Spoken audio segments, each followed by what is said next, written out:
اگر جو صورتحال ہے اگر اسی طرح سے رہتی ہے، ہمارے پانی کے ریسورسز وہی رہتے ہیں، ہمارا سٹائل پانی کے یوز کرنے کا وہی رہتا ہے، مس مینجمنٹ کا وہی رہتا ہے، پاپولیشن جیسے ایکسپوننشلی بڑھتی جا رہی ہے، بڑھتی رہتی ہے، تو ایک ٹائم آئے گا کہ یہ بحران ہو سکتا ہے۔ جو پانی ہمارے پاس آتا ہے، بارش کی شکل میں آتا ہے، دریاؤں میں آتا ہے، اس کو ہمیں زیادہ سے زیادہ پانی کو محفوظ کرنا ہے۔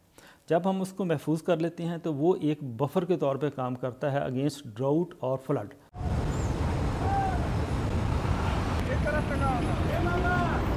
جیسے جیسے آبادی بڑھتی جا رہی ہے تو ہمارا جو گراؤنڈ واٹر ہے اس کے اوپر پریشر آ رہا ہے۔ مور دین 93% ڈرنکنگ واٹر جو ہے وہ گراؤنڈ واٹر سے آتا ہے، تو اس لیے تمام شہروں میں جو پینے کا پانی ہے اس کے اوپر ایک بڑا پریشر آ رہا ہے۔